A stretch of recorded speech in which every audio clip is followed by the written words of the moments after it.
Hola, bienvenidos y bienvenidas a otro video del canal. En el día de hoy voy a darle continuación a la reflexión que estaba haciendo sobre la película de Oppenheimer, para recapitular un poco sobre el video anterior y poder como empezar a entrar a lo que quería decir en este video. Pues creo que para mí era importante dejar claro que primera, que lo que estoy diciendo de Oppenheimer es solo de la película, sobre su vida real, sobre otras obras, libros, lo que sea, su biografía, no me estoy refiriendo a nada.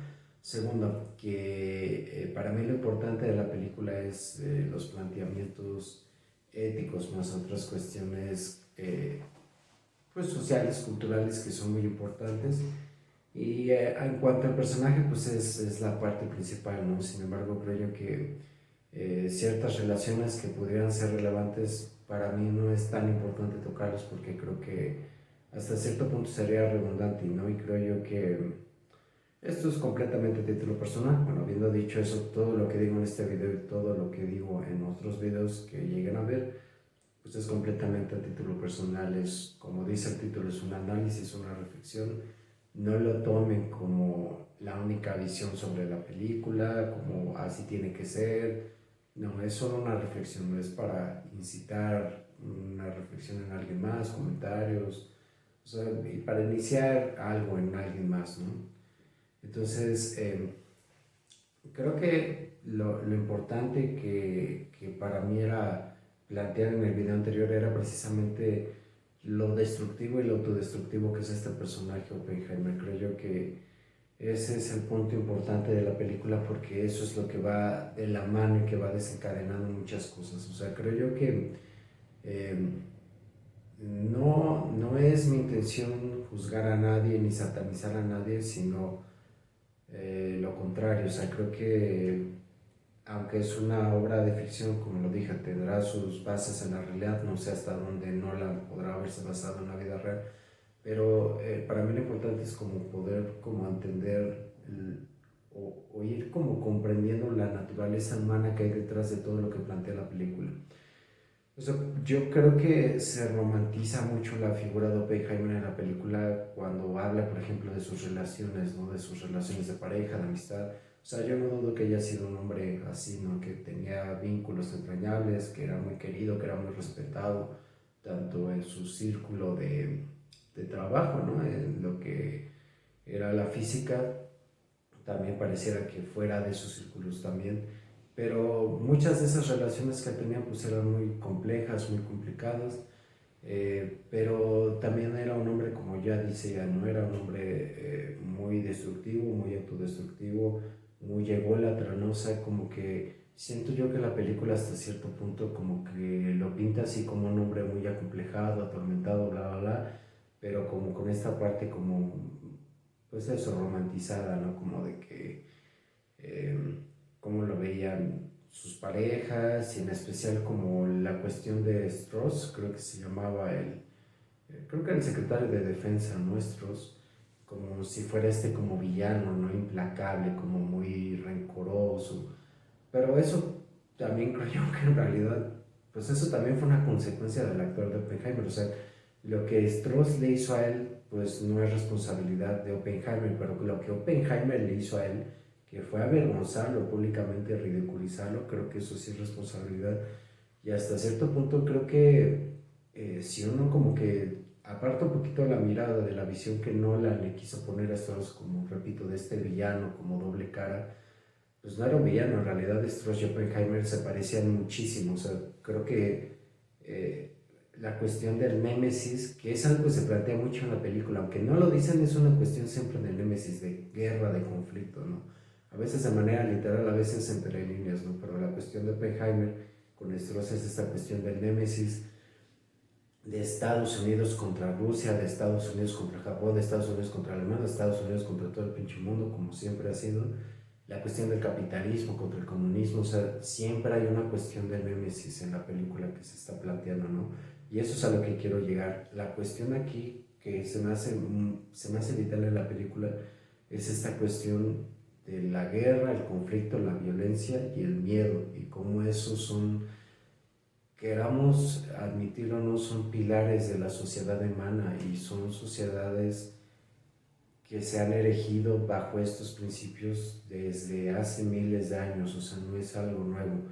Si quieren como un registro como más preciso, pues desde hace 2023 años, o sea, desde que se cuenta desde el cero justo de Cristo, ¿no? O sea, justo en ese momento es cuando tenemos como, o por lo menos yo lo veo así como un registro muy muy claro de cómo el miedo, de cómo una entidad que está omnipresente, que todo lo ve, que siempre está ahí con la cuestión de la amenaza, del castigo divino, ha existido, ¿no?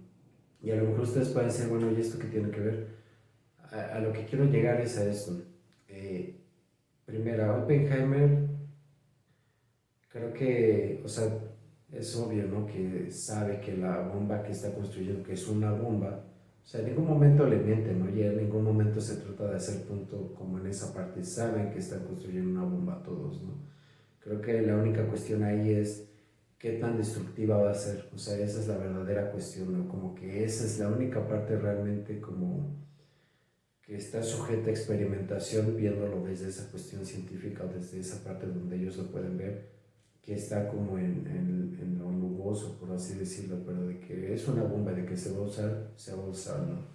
Y creo yo que tiene que ver ahí con otras cuestiones, ¿no? Con la cuestión primera de que Estados Unidos, en esta cuestión de, ya esto implica hablar de otros temas, pero es importante, ¿no? En esta cuestión de su sistema económico-social, que es el capitalismo, que se vio fuertemente amenazado por las ideas de Marx, del comunismo, de los rojillos, como se les suele decir, eh, necesitaba dar un golpe en la mesa, por así decirlo, o sea, en muchos aspectos, ¿no? Necesitaba dar un golpe en la mesa a través de la guerra, pero también a través de esta idea o de esta, ¿cómo decirlo?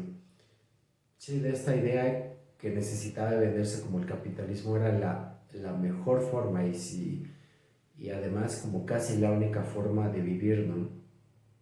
Ojo, no estoy diciendo que el comunismo sea mejor, o sea, tal vez en teoría sí es mejor en algunos aspectos, pero en la práctica esos ideales se han visto corrompidos por los hombres, ¿no? Precisamente por la cuestión de cómo los hombres se van manejando y se dejan llevar por las cuestiones del poder, las cuestiones del dinero. Y en realidad muchos planteamientos que se hacen pues se ven corrompidos por todo eso, pero bueno, regresando al punto, esa es una parte importante que Estados Unidos necesitaba dar un golpe sobre la mesa para defender su estilo de vida, su economía, su ideología, su todo, ¿no? Que estaba viéndose amenazado por Rusia. Y pues de cierta forma ahí se va atravesando toda la cuestión de la guerra mundial, ¿no? Que también implica una fuerte amenaza por lo que Hitler llegó a representar, ¿no? En toda Europa, ¿no? Que había tomado muchos de los países de las ciudades importantes de Europa, que ya más al este de Europa pues estaba teniendo muchos problemas para poder invadir, pero que estaba tomando mucha relevancia, ¿no? Por algo Italia y Japón se reunieron en su momento. Y entonces, pues eso también significaba, ¿no? Como el reconocer que podían haber más adversarios en contra de Estados Unidos y de su forma de llevar las cosas, ¿no? De ser esta potencia mundial. Entonces, la cuestión de la bomba atómica creo yo que es como este golpe sobre la mesa físico, es como el poder dar como una advertencia, y ellos mismos lo dicen, ¿no? O sea, aquí uno de los puntos que creo que llaman mucho la atención es que cuando ya están a punto de terminar la bomba, les dan la noticia de que Hitler ya se había suicidado, de que Japón ya no iba a aguantar, o sea, el uso de la bomba nuclear, de la bomba atómica, ya no era necesario, o sea, sobraba, era algo que completamente sobraba, ¿no? Y sin embargo, aún así lo usaron. Y les repito, creo yo que tiene que ver con esta cuestión de dejar algo muy claro, ¿no? De que aquí era Estados Unidos el que iba a llevar el orden mundial como siempre lo había hecho y como siempre había intentado hacerlo. Repito, no es una cuestión de juzgar ni enjuiciar, pero es como una cuestión de ir entendiendo como toda esta cuestión del contexto que la película plantea, ¿no? Y entonces creo yo que aquí, cuando ya ven los estragos, o sea, también dice mucho cuando invitan a Oppenheimer y tienen esta reunión donde seleccionan las ciudades, ¿no? Donde seleccionan qué ciudades iban a bombardear. Y a mí sí me hizo muy curioso ver que el que era como el mero mero de la reunión dijo que Kioto no, porque era una ciudad como muy rica culturalmente, que había ido, es como, o sea, creo que habla mucho como de esta frialdad que puede llegar a tener, ¿no? Que solamente defienden o protegen aquello que conocen, aquello que les gusta, pero lo demás se desentiende completamente, ¿no? Y también dice mucho de cómo Oppenheimer, aunque medio ahí se le veía tibio de que como que lo pensaran un poquito más, todo esto, pues al final acaba ayudando. Entonces, o sea, Oppenheimer es artífice, verdugo, juez de todo lo que va ocurriendo ahí, ¿no? O sea, va de la mano con los militares. Pero repito, sí no puedo evitar sentir que está como un poco romantizado el personaje. Y muchos, por ejemplo, el personaje de Matt Damon creo yo que es un actor muy carismático, o sea, es muy difícil verlo, salvo que sea una película muy mala, que lo veas y digas, ay, me cae muy mal Matt Damon, o sea, al contrario es como, ah, es Matt Damon, ¿no? Siempre tiene estos como papeles como eso, carismáticos, simpáticos, ¿no? Como en Air, creo que se llama nada más Air, la película de los tenis de Jordan, y rescatando al soldado Ryan, de hecho él era el soldado Ryan, si mal no recuerdo, y pues muchas películas que ha hecho este güey. Entonces, pero al final, o sea, él también sabía qué iba a pasar, ¿no? O sea, en ningún momento creo que no hubo duda de eso ahí.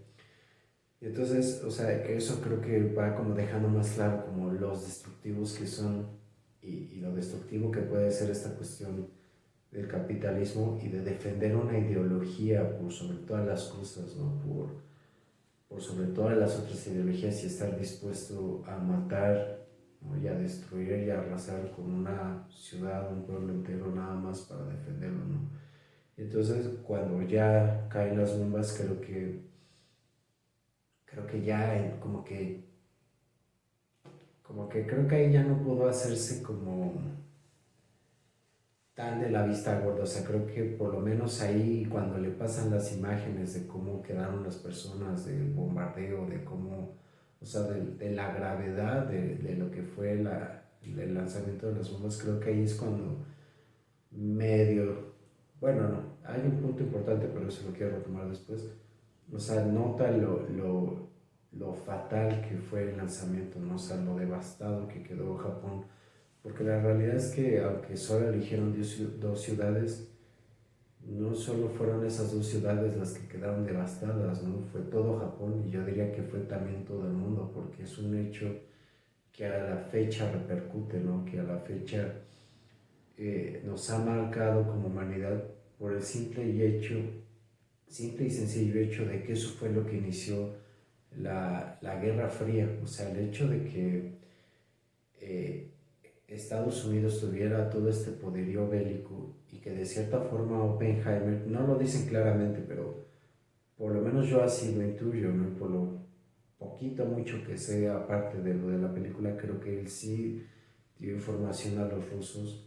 Y ese sí fue un punto muy importante, o sea, de todo el desmadre que hizo, de toda la destrucción que creó, por lo menos creó una balanza ahí para compensar tantas cosas, que no las compensa, pero vaya, por lo menos evitó que todo el poder recayera en una parte.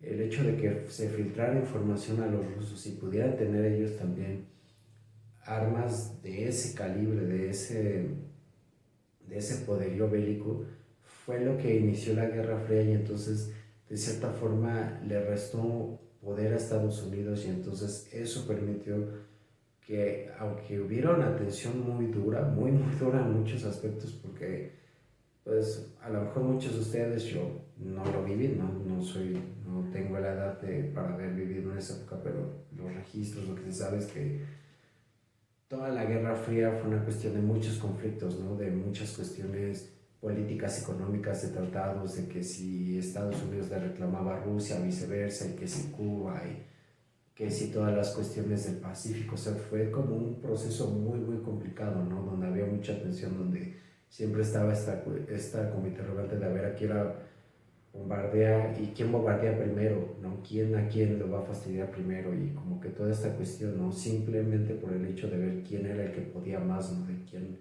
tenía como el poderío más grande, ¿no? O sea, creo que por eso es importante toda esta cuestión. Y eso me lleva también a lo que les decía con respecto a la cuestión del miedo, a la cuestión de la violencia, a la cuestión del conflicto, a la cuestión de la guerra, a la cuestión de tener ahí como un ente que siempre está como amenazante, que siempre está ahí como al borde de castigar, ¿no? Para mí la cuestión de la bomba atómica se asemeja mucho a la cuestión de un dios o la creación de un dios.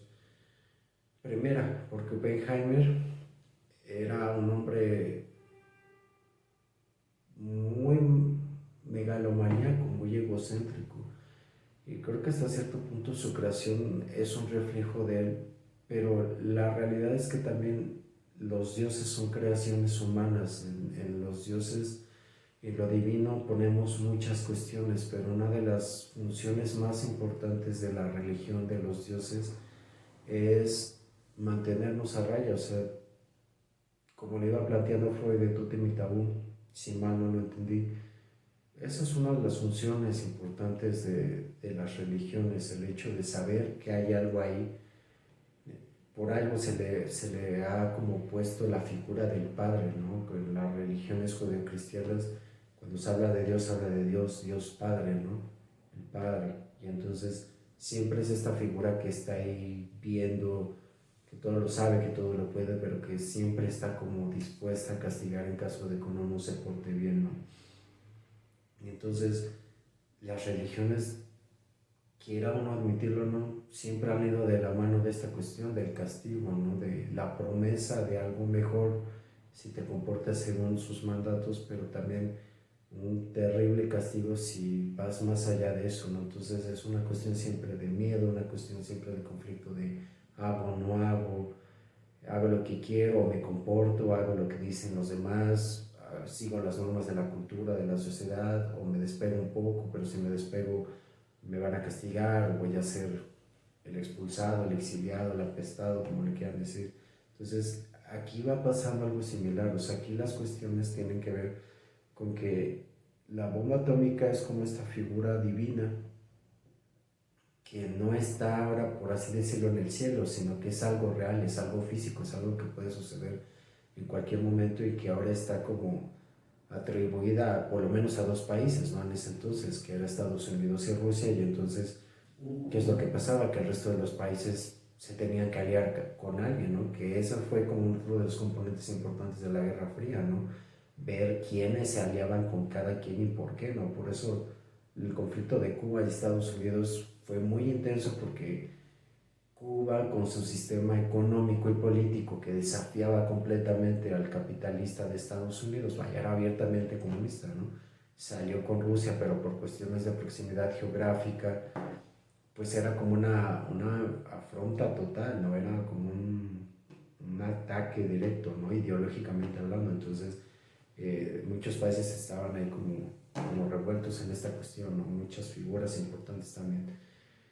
Y entonces, esta cuestión del miedo se volvió, creo yo, mucho más palpable. O sea, creo que eso es muy interesante de ver cómo pasamos de una invención completamente metafórica a una invención real que tiene la base lo mismo, pero aún más fuerte, aún más como palpable, ¿no? Porque pues ahora en estos tiempos uno puede decir, bueno, si me comporto según lo que plantea la iglesia o no, pues puede que me vaya al infierno, no, pero muchos dicen, bueno, no pasa nada, ¿no? Pero uno no puede negar que si a alguien se le bota la canica, por así decirlo, hablando en estos tiempos en Corea del Norte, en Rusia, en Estados Unidos, este, bueno, creo que, bueno, hay muchos países ya con programas atómicos, eso puede repercutir en algo, ¿no? O sea, eso sí puede repercutir en una guerra. Ya estamos viviendo una guerra, o sea, tenemos la guerra de Ucrania-Rusia, ¿no? Que tiene que ver precisamente por cuestiones de relaciones ahí, de territorio, bla, bla. No soy experto, no voy a decir más, porque no sé, pero tiene que ver también con todo eso, ¿no? Como por lo que la URSS fue, por lo que la Rusia en su peor momento fue, ¿no? Y lo que ahora tal vez Putin desea o ambiciona recuperar, desconoce, a lo mejor algo tiene que ver con eso. Pero todas las cuestiones atómicas pues tienen que ver con eso, ¿no? O sea, tienen que ver con estas cuestiones del poder, del miedo, de la intimidación. Y entonces, les repito, tiene mucho que ver con cómo Oppenheimer, pues de cierta forma, se movía en la vida. O sea, no, yo no diría que fue algo plenamente consciente, creo que mucho tuvo que ver con su inconsciente, pero pues era movido por eso, ¿no? Y entonces creo yo que eso puede dar a entender, repito, que lejos de juzgar a Oppenheimer y la figura y lo que su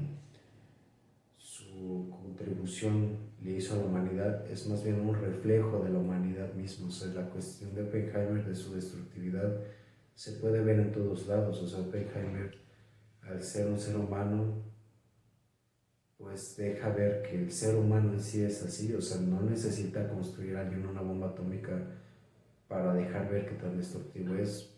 México está en una cuestión de mucha violencia social. O sea, estamos viviendo una crisis económica muy dura, la situación de la pobreza se está volviendo cada vez más cruel, la cuestión de los trabajos, por ejemplo. O sea, cuánta gente no egresa de las universidades o ha salido de estudiar en estos últimos 3 4 años, y lo menciono específicamente por la pandemia, y se han enfrentado a un mercado laboral terrible donde les pagan una miseria o les pretenden pagar una miseria, donde los explotan. Y qué es lo que muchas personas dicen, pues es que no puedo. O sea, ¿cómo quieren que trabaje 12 horas diarias, solo descanse domingo y aparte me paguen 6,000 pesos al mes? O sea, ¿en qué momento puedo mantenerme con eso? ¿En qué momento puedo descansar? ¿Puedo realizar una vida? O sea, ¿en qué momento puedo dejar de ser un esclavo, no?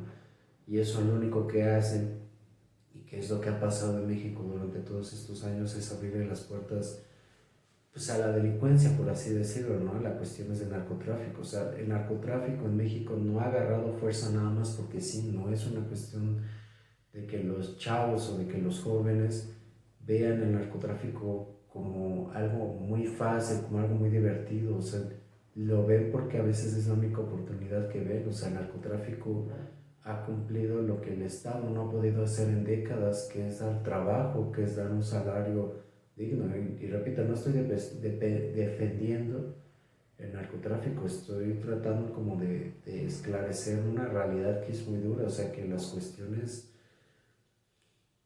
de conflicto, de pobreza, las cuestiones sociales, las cuestiones económicas, van siempre de la mano. O sea, es muy difícil, para mí es imposible entender la condición humana sin su contexto, sin el contexto social y cultural de la época. Y dos, que en esta interconexión de todas estas esferas el ser humano es mucho más complejo de lo que pensamos.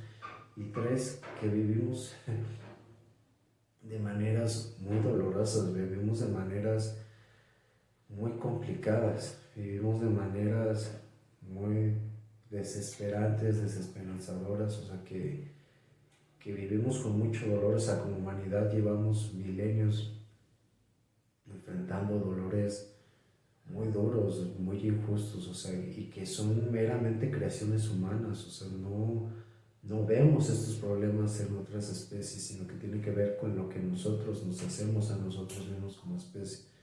Y Oppenheimer creo que deja ver eso. O sea, creo que fuera del romanticismo que puede llegar a tener la película, que no es mucho, pero yo siento que lo noto, pues, es eso. O sea, deja ver la naturaleza de un hombre destructivo, brillante, genial, pero destructivo al fin, ¿no? Y que tuvo repercusiones en eso, en ese aspecto. Y eso a mí me lleva a recordar dos obras. La primera es La Naranja Mecánica, de Stanley Kubrick. Y ustedes van a decir, bueno, ¿y qué Alex, el protagonista de La Naranja Mecánica, y Oppenheimer se parecen bastante? Los dos son muy encantadores, pueden ser muy simpáticos a veces, pero la violencia de Alex, por lo menos, y ojo, no es justificación porque Alex es indefendible, yo no lo quiero defender. O sea, ojalá nadie nunca defienda un personaje así, aunque los abogados en México no todos, pero y los políticos, vaya que lo hacen. pero por lo menos la violencia de Alex es abierta, es explícita, es directa, no es cínica, pero se sabe como a qué se le está jugando ahí. La de Oppenheimer no tanto, o sea, la de Oppenheimer al crear la bomba atómica sí, ya dice mucho, ¿no? Pero medio la oculta, medio la guarda, medio como que se queda ese güey, a veces medio que no. Pero por lo menos Alex de la Naranja Mecánica es directo, ¿no? Es cínico, ¿no? Como la escena cuando... La escena final, por ejemplo.